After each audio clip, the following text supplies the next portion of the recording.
Hello, and welcome to My Empty Hands, a podcast about the martial arts through the lens of a Kempo practitioner. And as always, I am Reggie Darden, and I have another wonderful guest with me. This is Rebecca Knight here, and I'm excited to get to chat with her and learn her story and just kind of whatever other items that we get into. I usually start things off with just giving a little brief background on me. I currently train in 5 different martial arts at this point.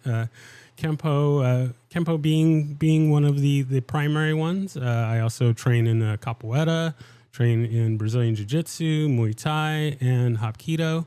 I also have some experience in Taekwondo and boxing, and that's needless to say, I'm pretty busy with a job and dogs and a podcast. I have a lot to do, but I just enjoy chatting with not only Kempoists but other martial artists about their stories. I love getting the stories and love to be able to share with them. So I will continue to try and find time to do that and kind of go from there. So I will go ahead and turn it over to our guest here. How did Kempo find you? How did the martial arts find you? And where did it all begin? And we'll just go from there. Wonderful. Well, first of all, thank you so much for having me. I'm very, very honored to be on this podcast. You've had my mentors on this podcast recently, John Sepulveda, and you've had one of my students on this podcast, Michelle Higgins, a student nice. friend. She's a wonderful lady. So I'm really, really grateful to be following in their footsteps and be able to share my story along with theirs. Very nice. I of course enjoyed speaking with both of them, and we'll definitely do follow-ups in the future. So I like it. Wonderful. How I found the martial arts. Everyone comes to martial arts for different reasons. And I've been teaching for a while, running a school for a while. And I find they fit into about a category of 3 or 4 different reasons people come in. Sometimes they're walking in the door because they're just looking for community. They want a place where they belong. Martial arts just is one of the ways that they can find that community through like-minded people. Sometimes they walk in the door because they're looking for competition. They're looking to challenge themselves against other people, see how they measure up and push themselves a little farther. Sometimes they're walking through the doors. They just want something to express themselves with. It's an art form. It's a way to just, where can I put my energy and my passion? And sometimes they walk through that door because they're afraid. Something terrible has happened to them. And if there's something they can do about it to make sure it doesn't happen again, that's why they're there. And that final reason is the reason why I walked through the door. I was born and raised in a religious cult. The first 10 years of my life were spent communal living.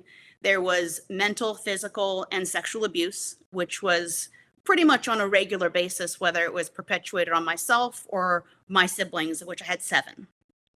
So the first 10 years of my life, there was no hope. There was no ability to defend myself verbally or physically. And there was really no other option other than to be a victim of my circumstances. We moved to the States because this cult was primarily in Mexico. We moved to the States when I was about 10. And the process of figuring out what life was supposed to be like outside of that really got started. We were agoraphobic, all of us, afraid to leave the house, afraid to venture out. And some of the small things that we started to do to find ourselves led to bigger things. I started first with music. I didn't feel as a child. I was not allowed to feel. I felt what others around me told me to feel. And so sourcing my feelings was difficult, if not impossible. I'll be honest, to this day, it's still something I work on, but I have tools in hand now. And music was the first thing I went to, and it started to unlock some of those doors and allow me to feel. So it gave me an avenue to find what I was feeling, but not a full way to express it. I did that for a couple years, and my older sister started in the martial arts first. And she was changing. She was becoming more confident. I could see there were things about her that she was gaining that I wanted to have. And after a year of her going to classes and me occasionally stopping in and watching and really being terrified about the idea of doing anything physical, being terrified of everything, including martial arts, It took me that entire year of watching her do what she did to go, I need to get myself out there and get out on the mats. And class number one did it. Um, uh, I had my bio recently read. I did a symposium with Barbara White about a month ago. It was a domestic violence awareness symposium. And she read my bio, and it says, in my first lesson, I felt something I hadn't felt before, a small sense of confidence, that little bit of self-worth. And I go, ooh, I want more of this. And that was 29 years ago on August 29th of this year was my very first Kempo lesson. And honestly, I couldn't imagine my life without the martial arts, because that started me on the journey to finding myself, starting the healing process. And I say starting because it's ongoing, but really being able to pass along to others the skills that I have gained, so that, because I was a victim when I was a child, and I see these kids come in that are struggling, whether it's confidence, whether it's bullies, whatever it is, I can help them overcome it while it's still small. I can help them battle it while it's right in front of them, and they don't have to wait till they're older. They don't have to wait to heal. They can start that process now, and they can negate some of those things from happening. Oh, I love the love at first sight, first kick, first Oh, punch. yes. That's, I mean, when I started, I mean, I've always been interested in the martial arts, and when I finally got that opportunity to start training, I mean, just as soon as I walked into the smelly studio with the shag carpet, and I was just in love, in love from the start. So I always enjoy that. I I I find it kind of, it's interesting that uh, your stories has some elements that are kind of similar to elements in my life. One being, well, my sister-in-law was part of a kind of cult militia situation, and kind of a lot of the same things happen in her life, as far as just being sheltered from the world, and not being able to get out and experience things, and having that fear of other things, other people. So there's a little similarity to that, and it's just like, oh, like it's kind of crazy to think that there's these groups and things out there that really can affect you, and just really kind of change that trajectory of your life. The other thing that I always find funny is that there is a lot of my guests, it's someone else that was doing the art, and then the guest is like, oh, well, I went to one class, or I just kind of tagged along or something, and then usually the person that brought them stops training, and then the guest continues on, and then not only continues on, but then that becomes like a huge part of their life. So I always find that interesting, coming from the side that I've always just been like, oh, I can't wait to do this. I got to do this. And a lot of times it's like, oh, I wasn't even interested in it. And then it just becomes that passion. So I'm curious. So what was the catalyst for your sister joining? I have to assume it was the same thing. She grew up in the same environment that I did. She was older, so some of her experiences might have been different than mine, maybe in some ways more challenging than mine, because I was younger when we came out. But I believe she was looking for the exact same things that I was looking for. She was looking for community. She was looking for confidence. And it wasn't just any karate school that would have done it for me. I found the right place at the right time. The instructor that was there, his name is Jace Waite, and he was kind. He was compassionate. He wasn't the typical Cobra Kai that would have not have done it for me. I would have walked in day one and walked right back out and never gone back. But he cared how I felt, and he cared to empower me, not just to control the environment of the karate school and make me do what everyone else was doing. And it was his compassion that allowed me to be the student I needed to be in the moment, which was very timid, very shy. I would not yell. I would not ki. And as you all know, that's part of the martial arts. We make sound effects. There's reasons for it. It tightens the body, prepares for impact, gets your voice out there, lets the opponent know you mean business, lets people know you're in a fight, that, maybe you need help. I know all those reasons, but in the moment, I couldn't overcome any of those because I was afraid. And I was afraid by making myself be focused on in any way, shape, or form, I would make myself the victim. So it was like I had this reverse psychology I was kind of dealing with along the way. And he would always ask me, the next belt promotion, are you going to ki? And I would go, okay, I'm going to try. And then I wouldn't. And he'd go, well, what's your favorite color? Finally, by purple belt, we had it out. I needed to start doing this already. But he never gave up on me. And he never got frustrated with me. And he always listened. And I'll be honest, I emulate him with my students all the time. Because I have people that come in with a lot of those same struggles, and I get to go, hey, somebody took care of me, and I'm going to pass that along and make sure I have that perspective and take care of them and realize why they're struggling, not just address that struggle and go, why can't they rise to the occasion? There's a lot of things behind the scenes, especially when you're dealing with victims or people that have survived bad situations. There'll be reasons why they won't participate. There'll be reasons why they can't do certain things. And it's not just that they're being defiant, it's because they're struggling. And he was able to see that it was struggle, not defiance, and help me past it. And that was an amazing tool that I passed along, but it was also, I don't think anyone else in that moment could have given me what I needed and given me the opportunity that Jay Swate did. Very nice. Yeah, the instructor, the school, it makes all the difference. And there's so many, there's a lot of schools out there that, even though it's not exactly the most lucrative business to get into, there's a lot of schools out there that are just there for the student tuition, and they kind of are interested in the martial arts, but it's not really their passion, or they just want to get as many black belts as they can, and not really interested in really connecting with the students and not just teaching them the stuff off the book, but also giving them those other life skills and giving them the confidence and the motivation and all of those Mr. Miyagi type principles that I feel we're getting kind of away from with a lot of this MMA, and not knocking MMA or anything like that, but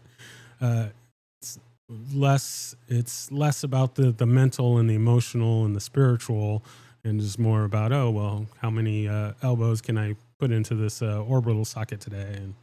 And so I like that. I like that you had that teacher to really help build you up. And so coming up, did you kind of start falling into the training easily, or were there still kind of stumbling blocks coming up? The martial arts journey for me was incredibly hard because I had to overcome so much just to show up. I would have panic attacks on the regular. I'd be in the middle of class and I would get red splotches from head to toe. I would be burning up and I would just have to leave the area because I was outside of my comfort zone.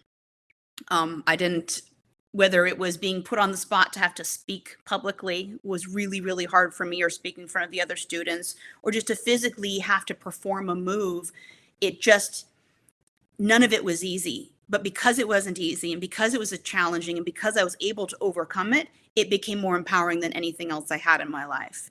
So it was always hard. And coming up in the martial arts, it always hasn't been friendly for women. So it was always more challenging to come up as a female. People would, especially with any level of rank, they wanted to see if you really did have it, or if there was an alternate reason why you got your rank.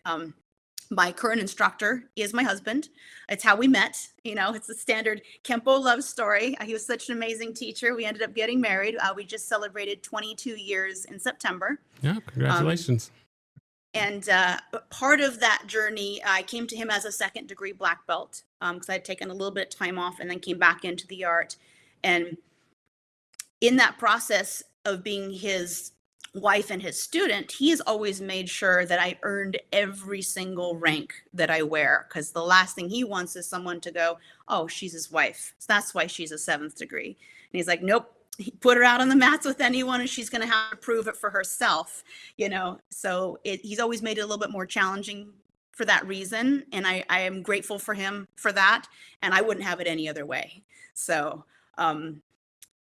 the challenges that I've come across have been more mental and emotional. I've told the story recently, but it's powerful, so I'd like to share it again. I've had amazing coaches. Mr. Waite was my first teacher, and he taught me for a little bit under a year, and then the school changed hands, and as life happens, things shift and change. I had a couple other people that stepped in, and then my husband has been my instructor since 2002. But in 2006, we met Segung Stephen LeBowning, and he became a mentor and a coach to both of us, and an amazing man. We lost him in 2020, but every lesson that we had with him was just pure gold. He taught us to respect ourselves. He taught us to stand up for ourselves. He taught us that martial arts was just an extension of that. It was the physical extension of the power that he wanted us to have within ourselves.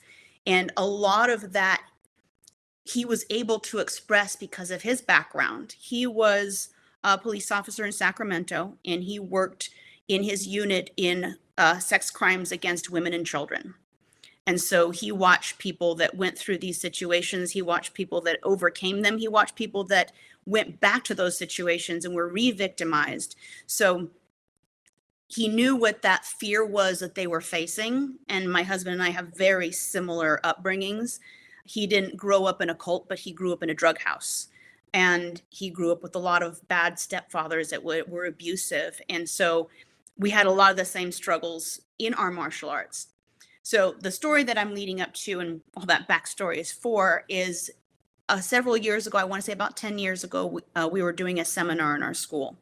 And Segung came down for a lot of events. We loved every chance we had to have him influence our students. And he was running a drill where I was on my back and he was standing over me, and he was talking about, working angles and what to do in that situation. And as he was leaning down over me in that class, he saw fear in my eyes. And in that moment, he shifted gears. We did something different in the seminar. Everything worked out well, but he asked to speak with me privately afterwards.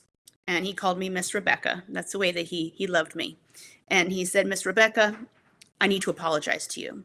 He goes, I saw something in your eyes I never want to see again. I saw fear. And I'm never going to partner with you in that drill. I'm never going to put you in that position. I'm going to save you from that. I'm sorry, and it's never going to happen again. And I thought about it for a second. And I said, Segung, don't do that to me. Please don't take away the opportunity for me to be afraid in an environment I still know is safe and overcome it. Because if I can't overcome it here, I can't overcome it anywhere. So I begged him, let me be your partner. Challenge me, push me. No, I'm going to be afraid, but no, I'm going to show up anyway. And because I did, I'm going to know that that's possible. So I accept the challenges. I almost embrace and encourage the challenges that come in the martial arts, because every challenge that I do embrace and see and approach makes me better. It gives me an opportunity. So I'm still learning and growing along the way. And those challenges are different every time. Sometimes it's a tournament and putting yourself out there in front of other people. Sometimes it's just those little situations where you're terrified in the moment and you still have to overcome it. And to me, those are the joys in life that I get to encounter along the way and see how I can rise to the occasion as it happens. Oh, I love that. I love that drive to continue and to be pushed. Sorry, current generation, younger generations, but there's a lot of not that grit, that intestinal fortitude, that drive to push yourself. Things are going to be uncomfortable, especially in the martial arts. It's like you're training. Well, okay, not everyone is training to be a warrior, so to speak, but it is a combat art, and yeah, there's going to be tough moments, and if you run into that and then you're just like, okay, I'm going to just shut down, that doesn't help. So yeah, I like that push. Kind of going back a little bit, and this will kind of connect to the next little piece I wanted to ask about, but I wanted to make sure I get to this is that dealing with the anxiety and having the panic attacks and just I guess for lack of a better term, just kind of that fear of the different things, the training, whatnot. What kind of things would you give as advice for others that may be kind of struggling in that, in not only just in the kind of martial arts training, but maybe just in life? How would you suggest to deal with those sorts of things? It's a great question. One of the biggest things that helped me is put it into perspective. Fear is a mile wide, but an inch deep. So if you put it into perspective and you go, what am I really dealing with? And Sigung would tell us all the time, he goes, when I would lament about something or something was frustrating me or stressing me out, he goes, does it affect the way you breathe? And if it does, then it matters. And let's do something about it. If not, take a deep breath and move on. And so in the moment when I'm dealing with that stress and that panic, and I'm like, does this really as big of a deal as I'm making it out to be? And if it's not, take a chill pill, calm down, move through it. And if it is, drive through it, push. And use, Sigung would always say this in the end of his seminars, and it's being echoed everywhere, and I love it. And it's the mentality of not me, not today. If something bad's going to happen, nope, not me, not today. I'm going to overcome this. You think you're going to take me out? Not me, not today. Emotionally, you think you're going to bully me and put me in my place and not allow me to have a voice? Not me, not today. So I have those two anchors of the empowerment of not me, not today, and then the perspective is, does this really matter? And if it does, address it directly, and if not, just move forward calmly. Excellent. I like it. So let's connect that into the competing side of it. For myself, I grew up very, very shy, very just, I don't want to be out there. And then also couple that with, I did not get the sports gene, the athletic gene. I have 3 older brothers, and they all did football and track and baseball and basketball and bowling. I mean, even my mother, like, they were pretty much on the path to being pro bowlers, which seems crazy to me. Wow. But and so we had all kinds of trophies and stuff all over our house, and I had none because I was terrified to do anything. Somehow I was able to get into the Kempo training, and I did do a handful of tournaments, and I got disqualified in every one of them. So that was fun. Well, I say this because I went to a lot of open tournaments, and in the open tournaments, still baffles me that head contact, face contact, a lot of times was not allowed. And I'm a big fan of we called it the California Blitz, and so I was blitzing my way into them, and I like that, but that back knuckle reverse punch combo, and yes. So, yeah, I throw that back knuckle, and they're like, "Oh, no head contact, no face contact," and I'm like, "This is martial arts, right?" Last time I checked, that's a part of the body that you should be able to hit. But so yeah, I got disqualified in everyone, but I enjoyed going to support my friends and whatnot. But so how did the competing side of that come into your life, and were you able to? How did you kind of overcome that that anxiety? Because I still get nervous thinking about tournaments I'm not even in. Oh, I'm nervous just talking about tournaments. I totally understand. Yes. But It's perspective. I competed quite a bit when I was lower ranking and kind of coming up in the previous organization we were part of. They were really big on tournaments, and I would have the same panic attacks and the same nerves and the same worries and the same things. Um, I now see it more of as a challenge in the moment to kind of calm my breathing, get my state of mind in place. Um, I hadn't competed in a very, very long time. And a couple years ago, I was 1 year out of ACL surgery, and the internationals were going on, and we were there for a symposium. And my husband goes, "We're not traveling out here, and you're not going to compete. If we're going to go, let's go big." And he talked me into competing. I didn't compete in sparring. I wanted to make sure that knee was still healing. I was a little tentative and nervous, but I opted to compete in forms.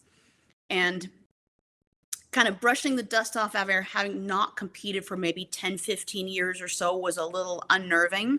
I need to give a shout out. I have an amazing forms coach who's not just a forms coach. He's also coaching us in everything in life. His name is Lee Wedlake. We lovingly refer to him as Uncle Lethal. And he is a forms champion. He is amazing. He has other students. Joe Cantelli's a forms champion, and he had been coaching me on my forms for a little bit. So that really helped give me a little bit more confidence going out there, knowing I had the best of the best behind me. Confidence, but also a little bit of nerves because I had the best of the best behind me and I wanted to make him proud. And then I give a ton of credit to my husband, who was there the whole time, making sure I was breathing, making sure that I knew what I was doing as I was second guessing myself in the hotel room the night before. He's like, you know this form. You've been doing this form for like 20 something years. You got this. And just kind of nudging me in the right direction. But it's really getting out there and competing is the ultimate opportunity to show yourself what you're made of. And you either win or you learn. You either show up and do your best and you're like, yes, I did it. Or you fumble and you falter and you figure out why. Was your mindset not in place? Was your training regimen not in place? Did you just assume you could do Form 4 and you hadn't really checked your cardio? There's a lot of those things in place. And I did do Form 4 and I did win Grand Champion. So I'm proud of that. And that was a great achievement. One of the really cool things was I also competed in weapons. And I did a staff set. It's Chuck Sullivan's staff set. Oh, yes. One of my favorites. I love that set. And back in the day, Sigung Lubauni did some training down in Chinatown. And it was kind of like a martial arts exchange. He would share what he knew. They would share what he knew, kind of a thing back and forth. And he showed them the staff set. And they had the tenacity to say, "You want us to fix that for you?" And Sigung did not take that well. Sigung rumbled and he grumbled. "What are you talking about?" And it wasn't the form, it was a transition. And he goes, "Let me show you what we call palm frictions." And the palm frictions just transition the hands so you can get more rotation and power without binding up. Mm-hmm. And they also protect the elbow. You tuck the elbow on the inside of the staff versus the outside of the staff. And that's one of Sigung's signature pieces. So the really cool part about competing in that tournament was I was competing. There was a stage behind the judges, and guess who was standing on that stage? But Chuck Sullivan himself and my husband staring me down. And then I could see Sigung up on high looking down going, "Put fire in the belly. You better hit. You better go hard. You better go fast. You better go strong." And that was an amazing experience. I did get first place in the form as well. So I hope I made everyone here and up in heaven a little bit proud. Oh, I'm sure you did. That's excellent stuff. Like you said, that's one of my favorite form sets. I need to work on it myself. In the garage, last few times that I was working on it, it was in my living room, and I have very high ceilings, but not everything. There are other items in my living room that probably should not be there when swinging around a staff. So, yes. Oh, I have a great story on this real quick. Go ahead. We worked on this with Sigung in his garage. In his house, we'd go visit him on Sigung Mountain once a year, and he'd come to us several times a year. But we were learning this in his garage, and we already knew the base form. And he was trying to show us the palm frictions and tucking the elbow and such. And he would teach with in his hand what he called Master Shinai, which was just a Shinai. It makes a lot of noise. Yes, it hurts, and it gets your attention. And every time my elbow would pop outside the staff doing it the old way versus the new way, he would hit my husband with the shinai and say, "Tell your student to tuck her elbow." Well, it didn't take long for me to realize all I needed to do to get my husband hit was pop that elbow out, and man, did I take advantage of it. Yeah, that'll I do paid for it later. In the moment, it was worth it. Hey, sometimes you got to go for it. You got to take it while you have the opportunity. So I took the chance. I like it. I like it. I like it.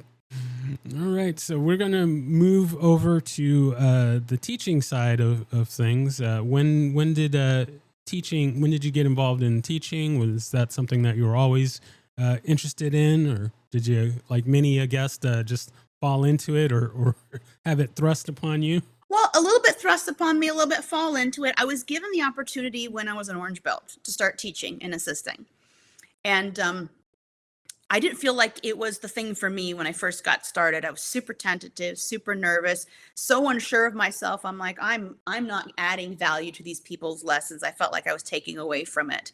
And it took me some time to kind of realize that martial arts is my passion, but teaching is really where it's at for me because I get to see those aha moments in my students. So I've been a martial artist for 29 years. I've been teaching for 28 years.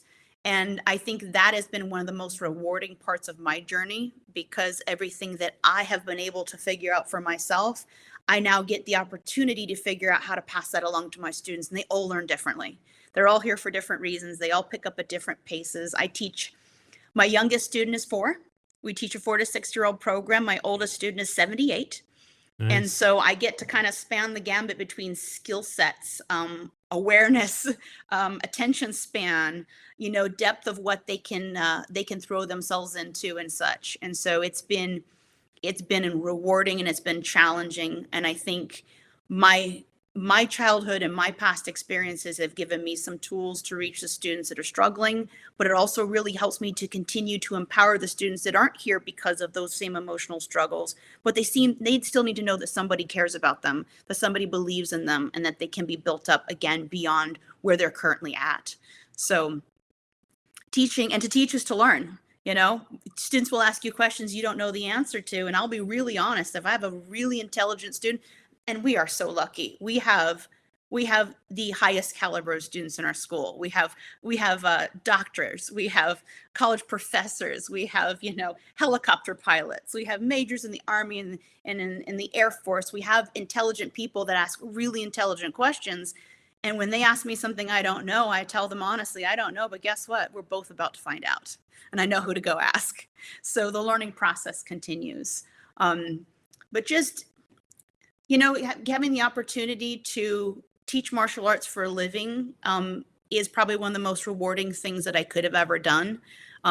We make a good living doing what we do. Could I have made more doing other things? Likely, but the emotional paycheck to me matters as much, if not more, than the financial paycheck. We give scholarships to students that need it because I was given a scholarship, and if I couldn't have, I would not have been able to continue. So it's a service to others, but in every opportunity that I have to teach and give to somebody or empower somebody else, I'll be honest, it fixes a little piece of me that's broken. So when I see a kid that gets it, or a kid that's empowered, or a kid that's no longer struggling, the little Rebecca inside me that didn't have that hope and didn't have that self-confidence, she gets fixed a little bit too. So it's a service-based art, but it's really self-serving. So I'm kind of selfish doing what I do because I sure am passionate about it, but I get so much out of it. It makes me want to show up every single day and do it again. Oh yeah, no, I can relate. I haven't had much experience opportunity to teach Kempo, but I've taught capoeira for a lot of years, and I love that aha moment when when the student gets something, or movement clicks, or a principle or something clicks, and it's like, oh, that light goes on, and it's like, oh, I'm so glad I was part of making that happen, and so I Yeah. love that feeling and that moment, and so it's always exciting to see that. So very nice. Is there something that in your teaching now that maybe you wish you had when you started teaching, or maybe something that you did previously or was around previously that we don't do now that maybe you wish would come back, anything like that? That's a really good question. And this is something that I've had to kind of come to terms with over the years. I've come through multiple styles of Kempo. And the first system of Kempo I came up in was not Ed Parker's Kempo, it was Tracy's Kempo. And I did that for a while until we came over to the Parker system. And for many, many, many years, couldn't see the value in that. I saw that as a detriment because I had to unlearn a lot of what I had done previously to understand the way things that are done now. And I would be so jealous of what I would call homegrown Kempoists who had an amazing Kempo teacher from day one, same style, no differences. And they had this pristine upbringing in the foundation of the art. And I wanted to be them. And then I realized, a lot like my childhood, I didn't come up in that caring, nurturing, healthy environment. And all of that is wonderful and good. And I want people that have that to cherish it. But because I didn't, because I have a different perspective, I have depth that I can offer to the students. So because I've seen the way things were done previously, or because I had to unlearn something to learn something new, I can be a better guide and I can better understand my students that have cross-trained, or we have students that are black belts in other styles that came to train with us. And when they're going, man, I'm really having a struggle adjusting my foot because in my old style, the heel is here, but in this style, the heel goes out, and I understand why. I can be more compassionate and I can give them some of the tools that I used to convert old habits that were bad into good habits, or change an old pattern into a better pattern. So I think as much as I would want to lament and say, I wish I had it the easy route in Kempo, I don't think I'd want to say I wish I had it the easy route in life either, because I would lose all of the tools that I gained in that struggle along the way. So having the teachers that I had in the times that I had them was exactly what I needed. And now I'm incredibly lucky. We had what we call the Four Horsemen of American Kempo as our coaches: Sigung Stephen Labounty, rest in peace; Bob White, rest in peace; John Sepulveda, who also has a nickname, the Sepulvenator. If we love you, you get a nickname. Like, there's no getting out of it. I like that. And yes. And then Lee Wedlake, Uncle Lethal. And those four gentlemen had coached us in life. They had coached us in the martial arts. They have coached us in business. And they have helped us whenever we have a position where we're not really sure what to do. We've gone to them, and their advice has been absolutely amazing in pointing us in the right direction. And even when we've seen their advice and hesitated to take it, the second we did, we understood where they were coming from and why they were telling us what to do. Very nice. Very nice. Yeah. So like you, I started in essentially a Tracy's system. And then when I switched over to the Ed Parker's curriculum, I was in the first school I made it. I got about halfway through my green belt, and when I switched to the school that I'm at now, let me go back a little bit. I didn't realize that there were different styles of Kempo when I first started training.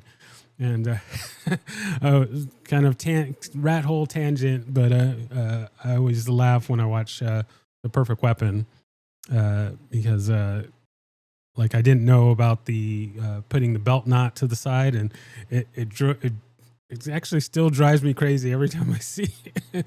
Even though the school I'm at now, we do that. But when I would see it, I was like, why is this belt, like, move that thing, straighten that thing out. It's driving me crazy. But yeah, when I started at the school that I'm at now, it was like, oh, well, you're going to have to start over as a white belt. And it was like really? Like, I know Snap and Twig. I know Five Swords. I know, but in going through the training, we didn't do at my original school. We didn't do terminology. We didn't do the pledges. We didn't do freestyle. There's a lot of things that we didn't do. And so at this school, But by the time I got to my orange belt, there was so much more knowledge and skill set and understanding that I obtained. And not knocking my first school. It was great training. A lot of great competitors and stuff came out of the school, and it was great. But it was just a whole different perspective and a whole different set of knowledge that I picked up. And it was like, oh, okay. If I been allowed to keep my rank, that would have I would have missed out on all of that. So I was very, very fortunate for that. Very fortunate. All right, so we're flying through time here. I mean, there's so many things that I want to get to, but we will I will try and stay on task here. So the next little thing here, recently I was involved in a conversation about what it means to be a black belt. And so the kind of conversation was immediately triggered upon a certain person we're not going to talk about in the jiu-jitsu world that obtained rank rather quickly. And because there's no standard for what it is to be what it takes to earn a black belt, I decided that I wanted to start asking my guests in your mind, in your thoughts, experience, what do you think makes a black belt? What does it take to earn a black belt? What does it mean to be a black belt in your mind, your way of thinking? And that's a fantastic question. When I was first coming up in the arts, I had the idea that every black belt was graded equally and there was an equal standard. And then I went to my black belt test, and there was probably about 100 of us in that organization, varying skill levels, varying abilities, varying levels of understanding. And it shook me a little bit in that moment because I was young. I was 16. And I did go through the art pretty quickly at my age. In the school that I was in, there wasn't really a set lesson plan. You show up and you learn. And I showed up 5 days a week and was super eager. And because of that, I did progress faster than a lot of people did in that time frame. And it made me feel like maybe I hadn't earned my black belt because I saw other people that were struggling and that the standards weren't really set. And so I had a false sense of what that was. In my training and my perspective, being a black belt is the beginning of the understanding of what you've learned up until then. So it's step number one. You've accumulated all these patterns. You've learned all these concepts and principles. You've had all this stuff presented to you. How well do you understand it? How well can you correlate it? And how well can you communicate it and make it happen in real time? And to me, a black belt is not somebody who has gotten all the information and is just understanding it better, but is seeing where the gaps are and continuing to learn. My husband and I just ran a black belt test on Saturday. We run black belt promotions every 4 months. And this time through, one of the things we were focusing on is not only be earning your black belt, what it means to be a black belt. And part of that is finding those knowledge gaps. We do a written test with our students. And the written test is designed for two things. It's designed for us to see what they remember and what they've learned, as well as how we have done as coaches and mentors imparting that information. So it's really a double test. So we see how those things have kind of come together, and where there's gaps along the way, we let them know we're not here to ridicule for what you don't know, but to help you see where those gaps are and fill them. And so it's a learning process. It's teaching them, yes, you know so much and you've come so far and you should be confident, but the cycle needs to be that you're continually learning. Like the I Ching, it has a circle and 3 lines, and the vessel of knowledge, it's always open. If it's not open, you're done learning. If you're done learning, you're stagnant and you're stale, and everyone's going to pass you. So it keeps them humble and motivated kind of at the same time. Very nice. Very nice. Yeah. There's always so much to learn. And I always kind of have a laugh at those out there that kind of, they get their black belt, or they get 4th degree, 5th degree, whatever. And I'm not just Kempo, but other styles. But I always kind of laugh at those that kind of have that sense of, oh, well, I'm done, or I've got my cup filled up enough, and okay, maybe there's a few little things that I don't know, but I've got this. And it's like there's so so much. I mean, we in my school, we did my instructor had us do an exercise of let's take the first technique out of the book, delayed sword. It's like, all right, how much can we do with delayed sword? And like, oh, I don't know, maybe 10, 12. Like, no, like we can go all week, all month, just doing delayed sword and working different angles, different things, different attacks, different combinations, addition. I mean, there's so many things that we can do with just that one technique. I don't see how anyone could say, even train 20, 30, 40 years and be like, I think I'm getting the hang of it. Like, no. It's impossible to get bored. We had asked Uncle Lethal at one point in time, because he gives us such tremendous insights, and it takes us a while to absorb them and digest them. And he's throwing this fantastic information our way. One day we go, sir, are you still seeing new connections in Kenpo? And he goes, if I wasn't, I would have moved on. And he's been doing this for almost 60 years. And so I'm like, oh, Kenpo's like parfait. There's layers. You just got to go look for them. But there are always new things and new connections and new levels of understanding that you can find along the way. Oh, for sure. Oh my goodness, there's so many things that I want to get to. Like I say with all my guests, we'll definitely have to do part 2 and 3 and 4 and 12 and on and on and on. But we're going to go ahead and move into what I call our lightning round here. We've got a few little questions as we head towards wrapping up here. So first one being, do you have a favorite technique? I'll be honest, anything that hits him in the groin. Anything.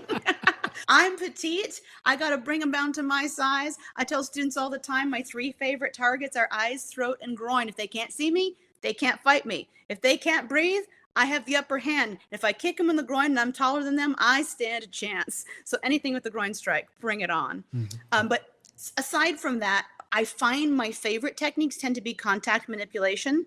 I like it when they have their hands on me with grabs, because it gives me the opportunity to use leverage instead of power, which I don't have a lot of mass. I don't have a lot of strength. Leverage is my friend. And for a moment in time, I know where their hands are and I can keep it that way. So contact manipulation techniques, 100%. Oh, very nice. Very nice. Yeah, I'm right there with you so my first teacher, one of his mentors was Professor Wally J, inventor of small circle jiu-jitsu. So we did some really fun stuff with that. And then now doing Brazilian Jiu-Jitsu and doing Hapkido. I mean, wrist locker all day, baby. So I love wrist locks. You're speaking my language. And then another thing that just came to mind, I'm kind of surprised I haven't brought this up in a while. So when I first started doing this show, just kind of organically, the first few guests, I always ended up bringing, kind of dating myself here, but the Panther production videos, and there was a series with David German, and he was doing the Kenpo Jiu-Jitsu connection, and he was applying arm locks and wrist locks and things to Kenpo techniques. And with a number of my first guests, it always seemed to come up like, oh yeah, there was this David German videos, and I succinctly remember him doing one with Flashing Wings, and adding in some nice little arm bars and whatnot to the end of Flashing Wings. Was like, oh, like this is great. Like Kenpo is such a great base for all of these different techniques. And now, and when I'm training, and so I was recently at a seminar, and we were working some techniques. And actually, now that I'm thinking about it, my old age, I'm thinking about it. Was at a seminar with Mr. Sepulveda, and he was talking about kind of like, let's play with the techniques, and let's do some of these kind of. Kenpo is known for beating the crap out of each other, but sometimes we don't need to beat them to a bloody pulp. Sometimes we just need to get their attention, and then we can control them. And so playing around with techniques and adding in arm bars and wrist locks and things to the techniques, and it's like, this is heaven to me. So it's a beautiful transition. And you know what, I'm glad you brought that up, because that is something else that my husband and I are pretty passionate about. Last year, we were certified in what we call locksmith program. It is a PKS program, but it does exactly what you're talking about. It takes Kenpo and shows you the gateway from the Kenpo into joint manipulation, anywhere from wrists, fingers, elbows, shoulders, and it shows you what you can do on the arm, you can then do on the leg. So with the opponent standing, with the opponent on the ground, and it is a phenomenal program put together by Phil Buck. And it takes 16 Kenpo techniques and says, psst, look what you can do. Here's how you can go from, as Mr. Wedley goes, from kicky punchy to bendy twisty and back again. So you can have those two options available. And each technique has 6 different places where you can branch off to 6 different locks or positions. And we actually have a group of 5 of our students that are coming up for certification. Oh my goodness, in 2 weeks. Oh, nice. We've been working really hard with them.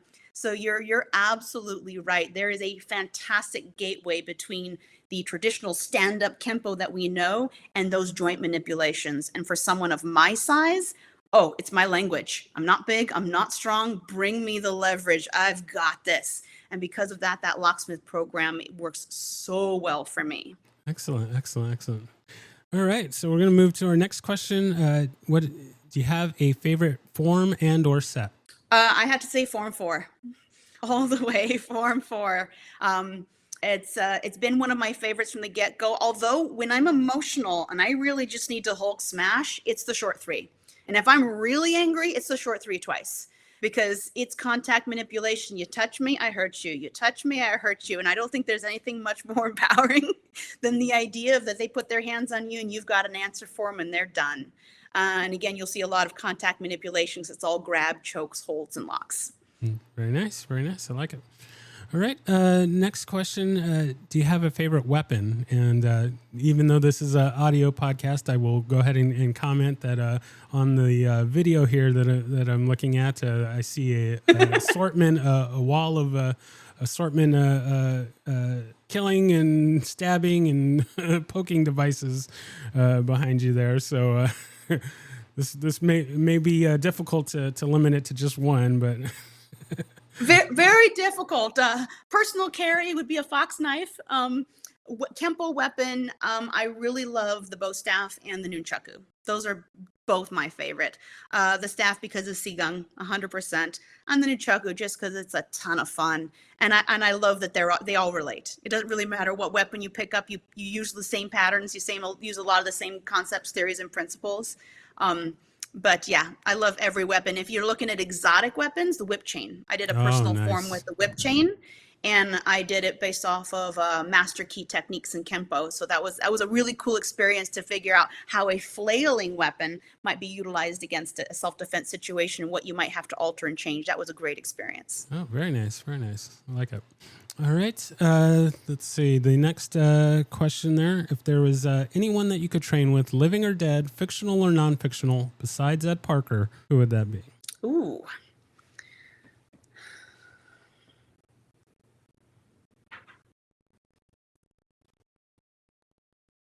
It's a long pause because I'm emotional. No. Just take all the time you need. We got plenty of tape. Probably not the answer you're looking for. I'd want one more lesson with Sigung. One more class. Just one. No, I hear you.